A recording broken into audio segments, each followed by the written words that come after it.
E já estamos em direto, sim. Boa noite, ou boa tarde, bom dia, consoante a altura do dia em que estejas a ver esta transmissão. Que sejas muito bem-vindo ou bem-vinda a mais uma perspectiva, mais uma exploração, ou um desenvolvimento, ou uma cocriação, que eu espero que haja, entre nós, aqui, para então juntos podermos libertar mais entendimento e possibilidades para a expressão criativa autêntica de quem és, de quem somos.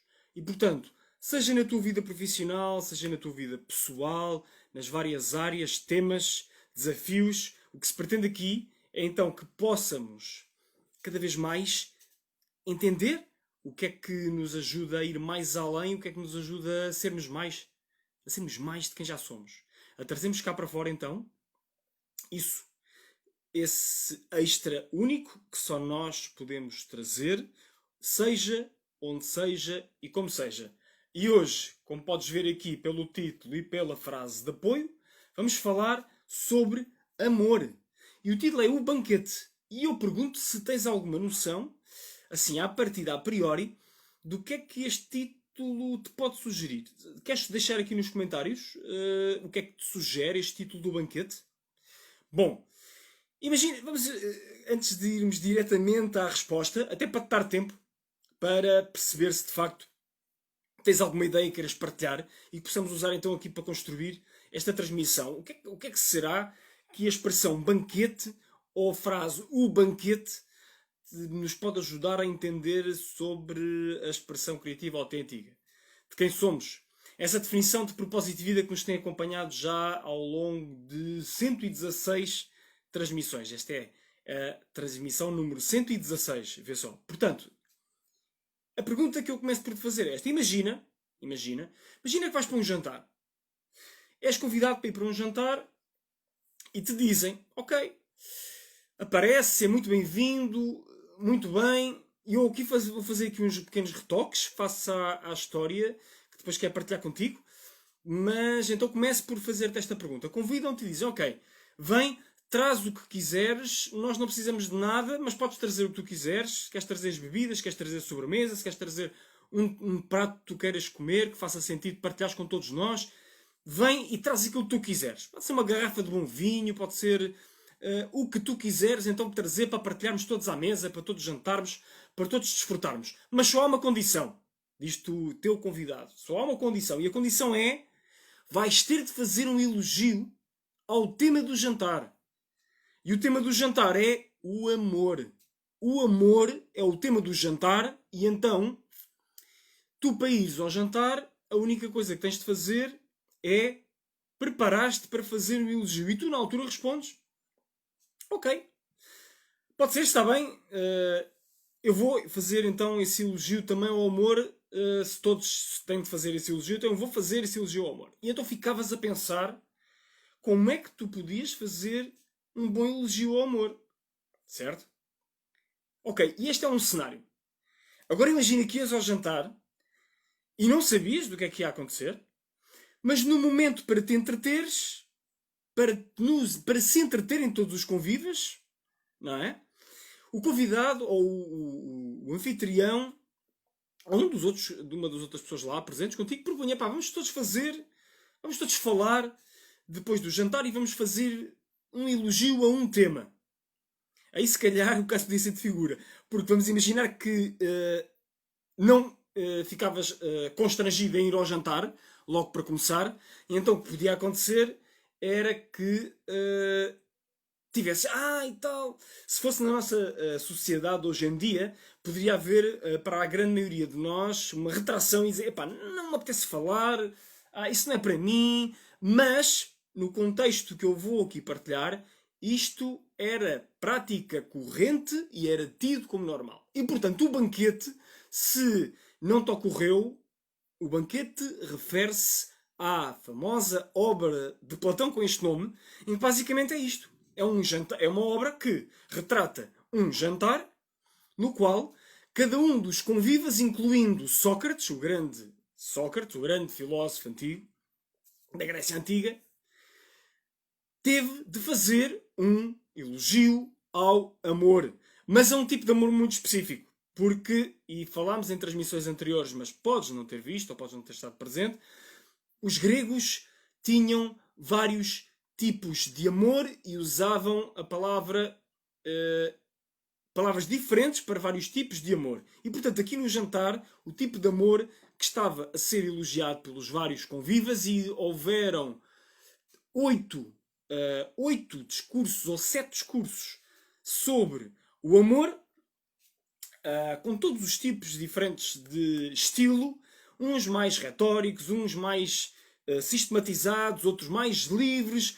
Houve até um discurso mais cómico, mais ridículo, não tanto cómico, mais satírico, essa é que é a expressão, por parte de um senhor chamado Alcíbiades, que estava apaixonado, vê só, pelo Sócrates, e que foi o último discurso do jantar, e já bem bebidos todos, no final do jantar, então, começaram a fazer os seus discursos de tipo filosófico. Portanto, imagina só, aquele pessoal, depois de ficarem bem bebidos, ainda faziam discursos filosóficos. E Sócrates ainda se deu ao trabalho de falar não só por ele, como através de uma profetisa já falecida, que ele tinha conhecido em jovem, e que ele quis partilhar a visão que ela tinha do amor, para então pôr toda a gente a pensar: para que é que serve o amor? Como é que eu vou elogiar o amor? O que é o melhor do amor? E então, imagina, 7 discursos. Havia outros presentes no jantar, mas que não discursaram. Portanto, não eram obrigados a discursar. Eventualmente só aqueles é que discursaram. Não é? 7 discursos que, na verdade, transmitiram 8 vozes, incluindo então essa profetisa, a Diotima, todos a falarem sobre o que era o amor para eles. Portanto, uma obra clássica muito simples, nada. Isto era cultura popular na altura. Portanto, há 2500 anos atrás, isto era considerado cultura popular. Portanto, nota bem, falar já com uma boa dose de vinho ou outras bebidas espirituosas no final de um jantar, que se fosse hoje em dia, pronto, já seria contra as regras do momento que estamos a viver, porque estamos em plena pandemia, neste momento em que eu estou a transmitir, como sabes, como saberás. E portanto, o que aconteceu é, eles estavam todos a fazer então o seu elogio ao amor, e já com uns bons copos de vinho em cima. Ora, não eram bem copos, porque ao que consta, naquela altura eles bebiam todos, pelo menos naquele momento do jantar, bebiam todos de uma mesma taça. Portanto, vê só a mega violação que já temos aqui às normas e às normas que estamos a viver e a partilhar atualmente por motivos que sabemos. Leonila, muito obrigado por estares, e vejo aqui o teu comentário. A melhor altura para se fazer discursos filosóficos é quando já houve a bênção da coisa com o vinho. Sim, até ajuda a que os presentes se sintam mais abertos para discursar. E aí foi exatamente isso que aconteceu, Leonila. Foi exatamente isso que aconteceu. Então, no jantar, eles já empolgados pela bebida, pelo ambiente de convívio, das brincadeiras, algumas provocações também. Imaginam um jantar de figuras da sociedade, da sociedade ateniense, da polis ateniense, e todos a partilharem determinados momentos, e depois uns chegam depois dos outros, e aquelas pequenas fricções, aquelas pequenas picardias por um lado e elogios por outro. Imagina um ambiente de jantar de uma sociedade que era a sociedade da polis ateniense, que se calhar podes não conseguir imaginar, mas então eram pessoas mínima de todos os tipos de classes sociais, mas cidadãs. Portanto, à partida, nós sabíamos que Atenas, se não estou em erro, tinha uma população de cerca de 10.000 cidadãos, mas depois tinha uma vasta população muito superior em escravos. E eu peço desculpa se estou a confundir com outra metrópole da Antiguidade Clássica, mas eu penso que era isto, que eram 10.000 cidadãos e centenas de milhares de escravos que serviam então esses cidadãos. Era esse o modelo social. E ali, portanto, retratados estavam fundamentalmente aqueles que eram cidadãos, podiam ser filósofos, podiam ser professores, podiam ser homens de negócios, mas eram todos, ou figuras políticas, podiam ser da justiça, podiam ser da medicina, mas todos tinham um certo estatuto social que lhes permitia serem considerados então como cidadãos. E portanto este era o ambiente. E então estavam todos a falar sobre o humor. E o que é que isto nos interessa? Voltando aqui à nossa intenção, clarificação, caracterização, trazer mais clareza para a expressão criativa autêntica de canções. Para que é que isto nos interessa? Bom, interessa-nos porque supostamente esta obra foi a obra que definiu e continuou a influenciar até aos dias de hoje a forma como nós perspectivamos o amor eros, ou o amor romântico, o amor baseado na atração e no desejo entre pessoas, um amor relacional pessoal, o amor que nós temos entre companheiros de intimidade, se temos uma preferência heterossexual entre homem e mulher, se temos outro tipo de preferências, uma combinação de géneros que pode ser ou mesmo ou outros. E sabemos que agora vivemos num tempo em que existem essas múltiplas diferenciações. Mas então, e na própria Grécia Antiga, já agora, na própria Grécia Antiga eram tidas como normais as relações homossexuais ou entre pessoas do mesmo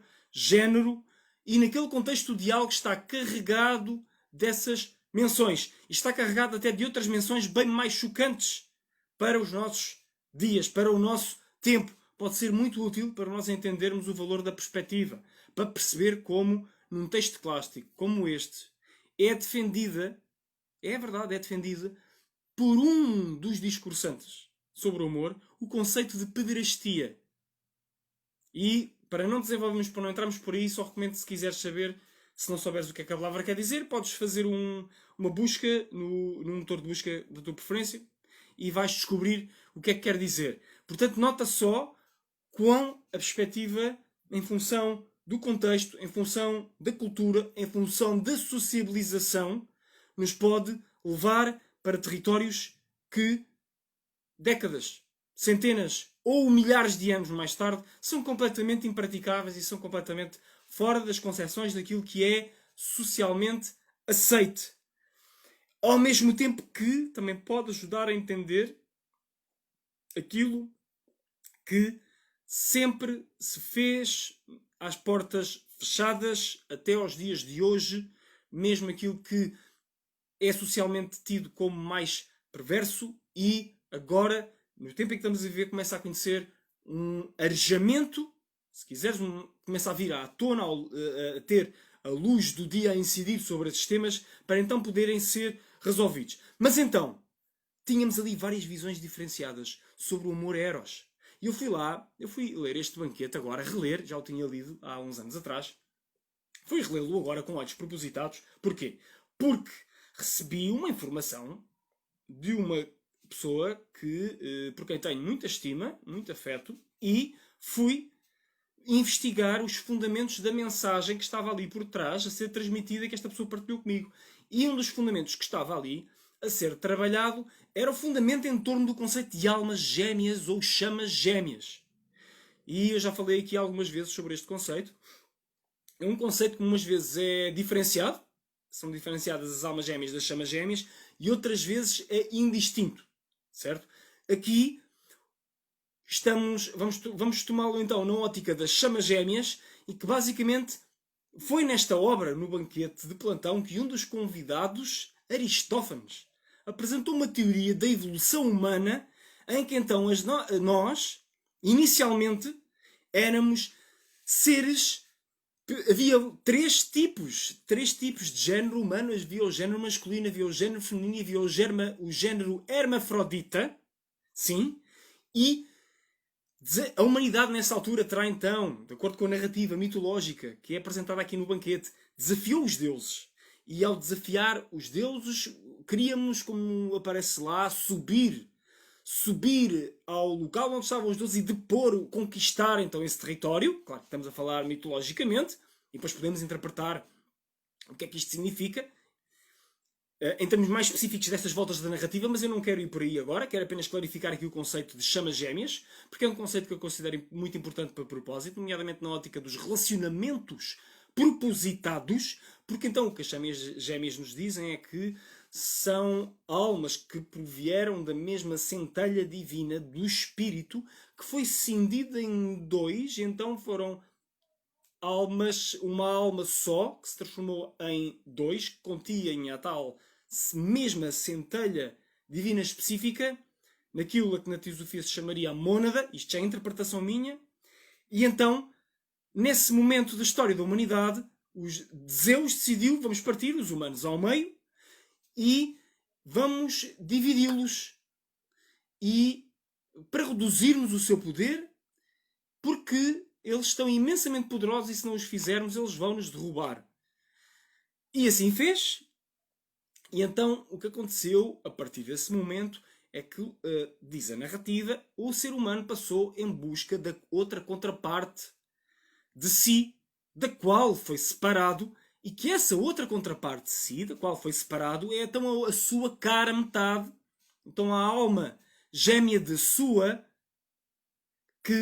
com a qual sinto um impulso e um apelo incrivelmente forte para se unir, e será a expressão máxima de possibilidade de partilha de amor pessoal que existe com outro ser humano, é encontrarmos então aquela que é a nossa alma gêmea, ou chama gêmea, a nossa cara metade.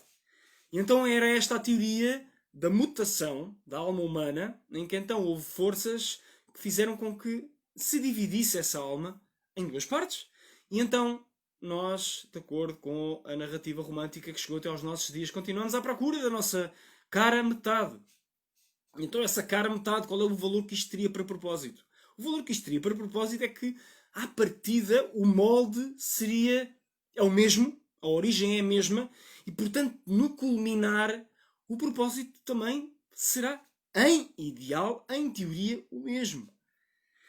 E portanto foi esta ideia que eu recebi desta partilha desta pessoa que me é querida, e então eu fui ver, fui investigar, fui perceber, ok, como é que isto pode, de facto, ajudar a entender o panorama daquilo que nós coletivamente acreditamos sobre o amor e daquilo que nós procuramos, mesmo que inconscientemente, em termos de relacionamentos, em termos de amor. E de como é que nós procuramos, então, as nossas outras partes, mesmo que também já existam outras narrativas, nomeadamente no desenvolvimento humano, em que soube falar, não sejamos metades à procura de outras metades, sejamos inteiros à procura de outras inteirezas, para então nos podermos unir e podermos então gerar coisas de uma forma integrada e integral, por assim dizer. E então, na busca dessa expressão criativa autêntica, sabemos que nesta obra, o Banquete, que é uma obra pequeníssima, eu tenho aqui comigo, nota só. Eu tenho uma das versões, uma publicação das edições 70, são menos de, nota bem, são menos de 100 páginas. Aliás, este tem exatamente 100 páginas, mas eu não sei se começa exatamente na página número 1, deixa-me cá ver. E não, começa na página 27, portanto, nota bem. Nota bem. Começa na página 27 e tem então aqui, tem aqui os vários protagonistas. Bem, não vamos entrar em detalhes, que eu já falei sobre o que é que era importante aqui é percebe, vê na progressão narrativa a forma como as ideias sobre o humor vão evoluindo. Se quiseres ler este, eu recomendo, é muito fácil de ler, é mesmo muito simples, é dos clássicos, deve ser o clássico mais simples de ler e aquele que tem uma visão mais transversal e mais significativa para a forma como nós entendemos o humor romântico. E portanto, por isso é que eu acho que poderia ser útil para ti considerares lê-lo, porque se lê bastante bem também. E tens um vislumbre que te vai permitir entender as forças que nos moldaram na nossa chegada até aqui, em que temos uma determinada visão sobre o humor e uma determinada forma de encarar o humor que faz todo o sentido, que quer concordemos com ela, quer não concordemos, quer queiramos conservá-la, quer queiramos alterá-la, nós podemos fazer tudo isso melhor se tivermos mais clareza sobre como é que ela foi criada, moldada, transmitida, e isto é claramente um excelente ponto de partida, porque tu vês desde estas visões evolucionárias sobre aquilo que terá sido a natureza humana e a alma humana, até a forma como Sócrates propõe, através da voz de Diotima, que a forma superior de expressão do amor eros é criar no belo. Essa é a solução para Sócrates. Ele faz todos os desenvolvimentos para depois rematar e culminar no seu discurso, e é o sexto discurso, se não estou em erro, criar no belo. É o grande ideal que Sócrates vai partilhar connosco. Então ele diz-nos que se procurarmos então orientar a nossa atração mais do que pelas virtudes E Rogério, estou a ver aqui o teu comentário, vou já intercalar porque também faz parte lá dessa obra do Platão. Do banquete, o apreço pela beleza das formas físicas, só que ali o que nós vemos, porque tu comentaste, ele é bem bonito, e eu suponho que estejas-te a referir à minha pessoa. Agora não sei que tipo de beleza é que estás a referir. Porque, por exemplo, Alcibíades claramente partilhava essa visão ao falar da atração que sentia por Sócrates, mas, por exemplo, Sócrates, através da voz de Diotima, punha toda a ênfase na orientação do eros, da atração do desejo, para pessoas, personalidades que, além de belas por fora, fossem belas por dentro. Fossem sólidas, ricas, abundantes em virtudes e que pudessem ser figuras que atraíssem mais do que a tragédia decorrente da competição baseada nos instintos, pudessem atrair a excelência, a arete, como chamavam os gregos, o valor do desenvolvimento daqueles que se sentem inspirados, então, atraídos não só pela forma, mas também pela essência, a emularem, a alcançarem, a almejarem ter as virtudes daqueles que estão, pelos quais estão a sentir desejo ou atração. E veja que o teu comentário, Leonila, muito obrigado mais uma vez. A imagem do tal penso que esclarece bem essa questão do metades ou inteiros, entre aspas, em ambas as expressões. Sendo que cada parte do tal é um inteiro que se encaixa noutro inteiro. Quem olha de fora vê-os como metades que se completam, sendo que uma dessas partes, entre aspas, existe por si só, tendo um pouco da outra já na sua gênese. Faz sentido. Faz todo o sentido. Faz todo o sentido, Leonila, e penso que saberás porquê, porque também és profissional desta área e também trabalhas com propósito, ajudas pessoas a libertar o seu propósito, tal como eu, trabalhas com um público um pouco diferente do meu, trabalhas mais focada, mais orientada para os millennials, e eu recomendo que, se estás a ver isto, se és um millennial ou se conheces millennials, por favor, diz, por que não? Se eles precisam de orientação, por que não falarem com a Leonila? Que eles que vejam aqui estes comentários, que vejam como a Leonila entende estes temas e como pode ser útil para eles irem ver mais da sua mensagem, ir ver a sua página, ir ver o seu website, falarem com ela e enviarem-lhe uma mensagem. Feito este parênteses, e não me pediste para fazer nada disto, Leonila, embora a gente já se conheça bem, não me pediste para fazer nada disto, estou a fazer isto por pura justiça. O teu comentário é exatamente isso. Nós sabemos que em cada uma das componentes, se quiseres, ou das diferenciações que compõem o símbolo do tal, temos ali uma totalidade. Há até quem pense, há até quem argumente. Há quem argumente, e eu penso agora na cabala judaica, nota bem que já saímos agora da visão da Grécia Antiga, tu estás a falar do tal, mas da cabala judaica há quem diga que o formato que representa cada uma das partes yin e yang assemelha-se à letra Yod. A primeira letra do Yod, que então é o primeiro tempo de criação judaico, sim, e que essa componente, e eu espero não estar aqui a fazer uma confusão entre o próprio símbolo, Yod, e a primeira letra com que Yod se escreve, que se estiver a primeira letra é Aleph, só que eu já não me recordo exatamente das correspondências numerológicas hebraicas, e também não adianta ir por aí, porque isso é demasiado arcano para aqui, para a nossa conversa, para aquilo que nós nos interessa. Que a nós nos interessa aqui. Mas se há alguém que esteja, se tu que estás a ver, se porventura tens algum tipo de conhecimento mais profundo sobre as ciências iniciáticas, e eu sei que de tempos a tempos passam aqui algumas pessoas que eu sei que têm esse tipo de conhecimento, se quiseres corrigir algum lapso mais específico então, que pode acontecer agora, neste meu comentário, entre aquilo que é o símbolo, a letra e o Yod, o símbolo do Tau, o Yod, o tempo de manifestação associado àquele que é chamado o Tetragrammaton, o nome de Deus em 4 tempos, e o símbolo do Tau, por favor, corrige. Mas feito esses parênteses, que já saiu claramente da rota que eu tinha aqui, perspectivada, claro que faz todo o sentido o teu comentário, Leonila. É precisamente isso. Até porque se pressupôs na divisão, e agora vamos fazer aqui um pequeno ajuste à narrativa que está aqui partilhada pelo Aristófanes, a falar sobre o amor na sua ótica evolucionária. A narrativa que ele fala de que, basicamente, então, o nosso propósito humanitário, em termos de amor, o mais que podemos fazer é tentarmos encontrar a nossa cara a metade para então sermos felizes em termos de Eros. E o Sócrates diz: não, não, não, essa não é a forma mais elevada que nós podemos ter de viver o Eros, o amor Eros, se pudermos criar e usar o nosso desejo de fusão uns com os outros, incluindo a parte física e erótica, com certeza. É daí que vem a palavra. Erótica vem de Eros. Então, que possamos fazer isto, mas que não nos unamos, que não façamos amor só com corpos, que façamos amor com tudo o que somos, que façamos amor com corpos, com ideais, com virtudes, com valores, com objetivos de vida e por que não? Por que não? É isto que eu te proponho, com propósitos. Por que não abraçarmos o imperativo de conhecermos de que forma é que todas essas atrações se encaixam em alavancarmos a expressão criativa autêntica uns dos outros? Como é que existe ou não compatibilidades de mundividências, de ideias sobre vida, de crenças, de valores, de papéis que gostamos mais ou menos de desempenhar?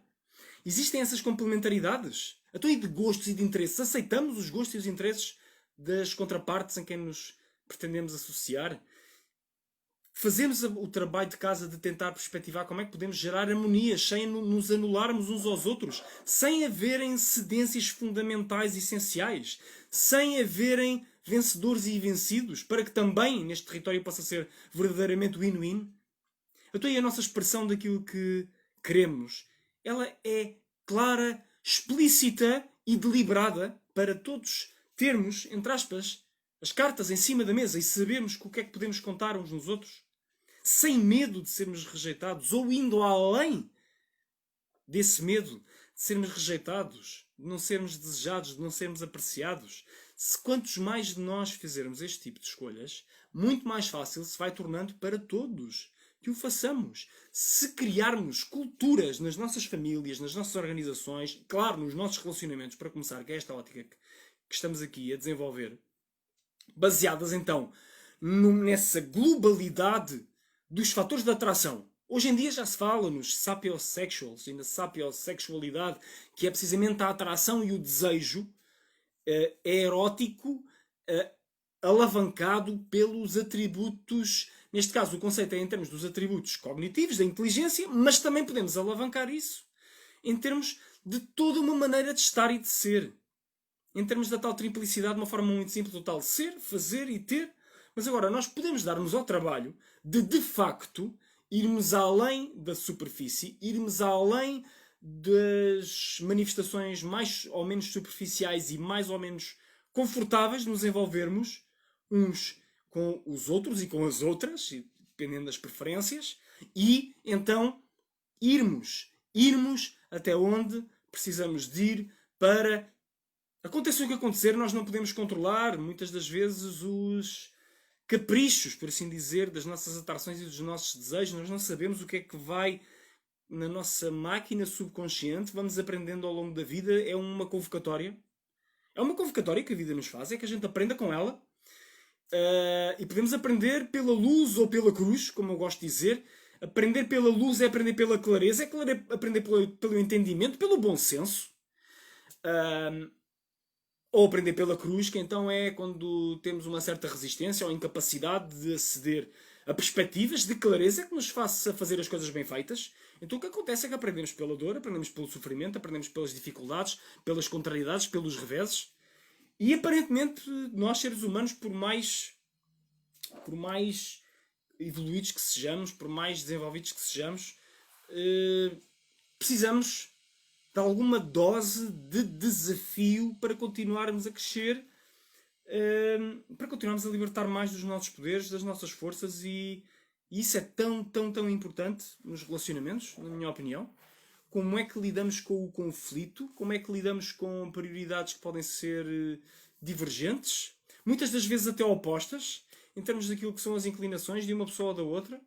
Como é que aquilo que inicialmente parecia estar oculto sobre camadas de romantismo, idealização, facilidade, porque, por exemplo, não se partilhavam as responsabilidades correntes do viver, não se partilhava uma casa, não se partilhavam lidas da casa, ir às compras, tratar dos miúdos, tudo o que envolve uma vida em comum e que se torna ainda mais complexa quando a família cresce, quando em vez de ser passa a tripla e passa a quadra e podemos ter ainda mais filhos e, portanto, podem as coisas tornarem-se mais complicadas. E então, se contemplarmos as possibilidades que haviam muito nas famílias tradicionais, de se viver com os avós e de se viver incluindo com outros familiares, e então, no tempo em que vivemos hoje em dia, em que todos temos uma vontade de plenitude e de realização pessoal intrínseca, além dos resultados materiais e além simplesmente de ter a coisa A, B, C ou D, tudo isto pode se tornar incrivelmente complexo mais à frente se não se resolvem as coisas logo na origem. Faz-te sentido pensar desta forma ou não? Porque mesmo vamos imaginar que querias ser pai solteiro. Ou que querias mesmo queres viver só por ti. Mas mesmo assim tu continuas a sentir atração, continuas a sentir o teu eros, não é? Podes continuar a ir a situações semelhantes às do banquete. Hoje em dia na nossa sociedade não nos é propriamente pedido que chegamos a um jantar e olha, traz a sobremesa e faz também um elogio, uma elégia, fazem um discurso de defesa do Deus do amor. Nunca me convidaram para eventos destes, mas pode acontecer. Eu é que nunca fui convidado. Mas, e isto entronca, e é a sugestão final que eu gostava de deixar, antes de terminarmos esta transmissão, isto entronca muito com uma ideia do grupo, da fundação de grupos de crescimento, que tem vários nomes no desenvolvimento humano. O termo mais comum que se eu falar é peer group. Eu gosto de chamar, temos os termos em português, podemos falar em português também. Grupos de crescimento são grupos em que nós podemos então unir pessoas que estão orientadas numa mesma direção na vida, mesmo não queiram fazer exatamente as mesmas coisas, mas elas estão então orientadas numa mesma direção.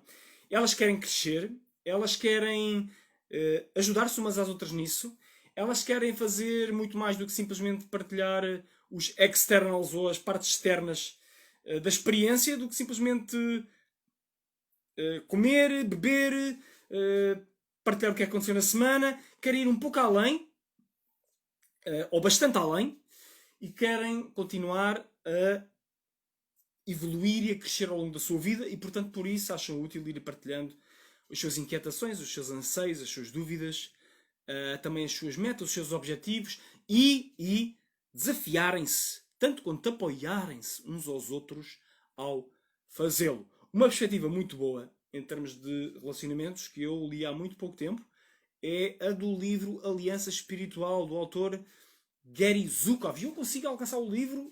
Ora, ele está aqui mesmo à mão. Vou sair aqui da linha de... Mas aqui está ele. Este livro, Aliança Espiritual, Aprenda a crescer espiritualmente através dos relacionamentos, é então uma visão baseada no arquétipo da parceria espiritual que eu considero extremamente útil para nós enxertarmos, ou se quiseres fazer o add-on, ou reforçar as amizades que tenhas, ou os relacionamentos familiares que tenhas, ou até um relacionamento romântico que tenhas, com este conceito da parceria espiritual, em que o principal propósito é ambos apoiarem-se mutuamente a crescerem espiritualmente, a desenvolverem-se globalmente, integralmente como seres humanos, não necessariamente apenas a partilharem necessidades básicas ou de segurança, ou afetivas, ou de pertença, ou de camaradagem, todo o tipo de conjuntos de necessidades que fundamentalmente têm sido as que têm norteado a esmagadora maioria dos relacionamentos que a humanidade tem tido até aqui, mas então abraçarmos uma nova forma de estarmos nos relacionamentos e então, se quisermos, abrirmos a arca da significativa alavancagem da expressão criativa autêntica de quem somos, acredito. Este conceito da parceria espiritual de Gary Zukav é uma das melhores formas, mais bem defendidas formas que eu já vi de relacionamentos propositados. E vejo aqui o teu comentário, Leonila. Eu tenho uma frase sobre isso, sobre a urgência de tratar destas bases o quanto antes. E então, começo aqui a partilhar algumas frases tuas, ora, bastante interessante. Mais vale agora que daqui a 10 anos 2 filhos e uma hipoteca. A tua frase.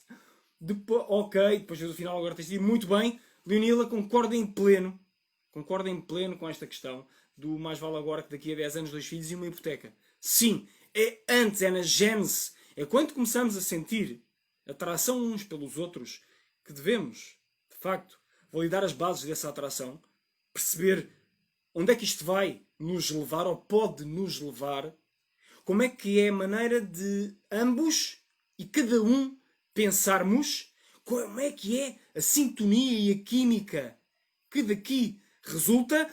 Gosto da forma de parceria espiritual, comentas tu, Mónica, e sim, é um livro que eu recomendo vivamente e tens aqui acesso para poderes comprar em Portugal. É um livro publicado pela editora Pergaminho. Comprei este livro em papel há muito pouco tempo atrás, portanto eu penso que ainda está disponível.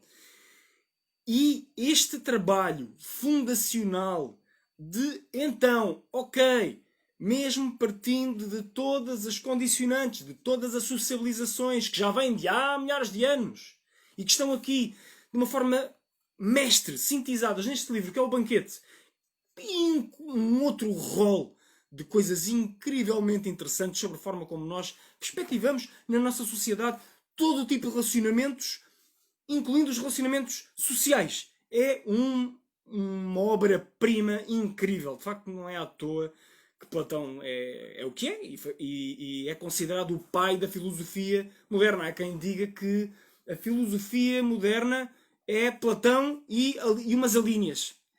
Quer dizer, obviamente que é um exagero, porque não vamos descartar todos os outros pensadores, mas isto demonstra bem a influência que Platão teve na nossa sociedade, na nossa forma de pensar, no Ocidente e na civilização que temos atualmente. E, portanto, é claramente um livro obrigatório para nós. Eu acho, se queremos assumir a responsabilidade de fazermos o melhor com as nossas atrações, com os nossos desejos, com a forma como nos queremos unir e vincular uns aos outros, eu acho que faz todo sentido, então, olharmos para as bases, olharmos para as nossas raízes históricas da nossa família. Eu já falei aqui noutros livros que permitem entender esse mesmo processo. Está-me agora a vir à mente também o livro O Legado Ancestral, um excelente livro também. Estou aqui a espreitar para ver se o tenho à mão para tu mostrar, mas não. Mas podes ver, O Legado Ancestral, o título é mesmo assim, em português, e está traduzido para português. Tudo aquilo que nos ajude a acertar a rota depois dela se transviar nos relacionamentos que já temos. Ou, se estamos a começar de novo, ou estamos agora a iniciar um novo percurso relacional, a acertar na gênese o código logo para começar, que não nos isenta dos desafios, não nos isenta então da parte da cruz, inerentemente associada à conjugação de dois seres que se pretendem, para todos os efeitos, evidentemente, o mais completos possível e o mais honrados possíveis nas suas necessidades. Ainda assim, eu acho que é melhor aprender com mais luz, com mais entendimento sobre aquilo que verdadeiramente nos ajuda a estarmos de pleno assento no cockpit da nossa vida amorosa e com ambas as mãos no leme da condução e da orientação dessa mesma vida. E por hoje é isto. Era isto que eu te queria falar. Alguma questão, como sempre, envia-me uma mensagem por aqui mesmo ou podes enviar-me um e-mail para julio@juliobarroco.com. Amanhã vamos falar sobre gestão de energia. É o tema que eu trago para vermos amanhã, aqui ligado, mais uma vez, a estas visões sobre a expressão criativa autêntica de quem somos. É o nosso tema, é o nosso macro-tema único que vamos trabalhando consecutivamente, uma vez após a outra, em todas estas transmissões. É a nossa estrela do norte, é a nossa bússola, não só aqui, como nas nossas vidas. Expressão criativa autêntica de quem somos, de quem és. É ela que nos leva onde precisamos de ir e que, na altura em que o pano tiver de descer, fomos com a sensação de dever cumprido, eu acredito. Namasté! Até amanhã.